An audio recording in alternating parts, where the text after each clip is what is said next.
दिल्ली में था, फिर गांव में आके रहा, फाइनली दिल्ली चला गया था मैं जब 5-6 साल की उम्र थी। मैं अपने आप को मंदबुद्धि क्यों कह रहा हूं, जवाब देता हूं। एक दूसरी कक्षा में एक सीबीएसई बोर्ड में ना एक चैप्टर है जो मुझे आज भी याद है। आई थिंक गिलहरी करके कोई चैप्टर है, मुझे ध्यान नहीं है, जिसमें क्वेश्चन था रमेश ने गिलहरी को पत्थर क्यों मारा। अगर आपने पढ़ा हो तो। मेरी क्लास की मॉनिटर सुशीला थी, मुझे आज भी याद है, मैंने उसका जवाब भी वही लिख दिया था कि रमेश ने गिलहरी को पत्थर क्यों मारा। तो मेरी क्लास के मॉनिटर ने आके समझाया, कुछ तुमने क्या लिखा है।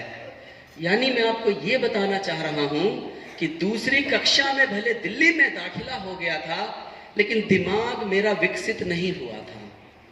मेरी हर बात को समझिएगा, मैं उसको कनेक्ट करूंगा कि आज मैं आपको यहाँ क्यों बता रहा हूं हर बात। मेरा हर बात बताने के पीछे कुछ मकसद है। जब स्कूल में गया तो बिल्कुल भी पढ़ने में नहीं था। इसी दरमियान अभी मैं रास्ते में राजेश पासवान जी के साथ आ रहा था, संतराज जी के साथ, मैंने वहां भी शेयर किया कि ग्लेज में आने के बाद हमें शेयरिंग के बारे में पता चला, लेकिन मेरे पिताजी ग्लेज से पहले भी शेयरिंग करते थे हमारे साथ। तो पापा मेरे दिल्ली में ही थे, मेरे पापा सेंट्रल पुलिस में थे, सीआरपीएफ में थे। तो पापा मेरे पुलिस में थे, तो बैठकर हमें समझाते थे कि बेटा बढ़िया पढ़ोगे, बढ़िया लिखोगे, तब आपको एक बढ़िया मिलेगी। क्या? बिल्कुल वही थॉट मेरे अंदर डाला जा रहा था। अच्छे पढ़ने से आपको बढ़िया नौकरी मिलेगी, क्योंकि एक मध्य वर्गीय परिवार, मिडिल क्लास आदमी के लिए नौकरी का बहुत बड़ा महत्व होता है। पापा हमें बैठ के समझाते थे, लेकिन और समझाने के लिहाज से पापा हमें अपनी कहानियां भी सुनाते थे। मेरे दादाजी प्योर किसान थे।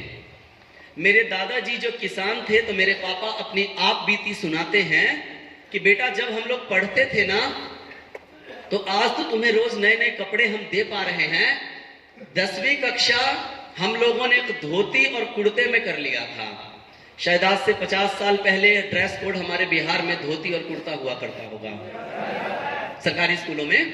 तो पापा बताते थे कि बेटा 10वीं कक्षा हमने धोती और कुर्ता में कर लिया। कहते 2 वक्त का खाना मिलना मुश्किल था। मतलब पापा अपने घर के हालात मुझे बताते थे। पापा ने अपनी स्थिति बताई। आज तो हर 200 मीटर 400 मीटर पे एक स्कूल खुल गया है। पापा बताते थे कि जहां उनका गांव था, वहां से जो स्कूल है वो 3 कोस दूर था। कोस समझते हैं आप? 3 कोस आई थिंक 9 किलोमीटर होता है। पापा बताते थे बेटा 3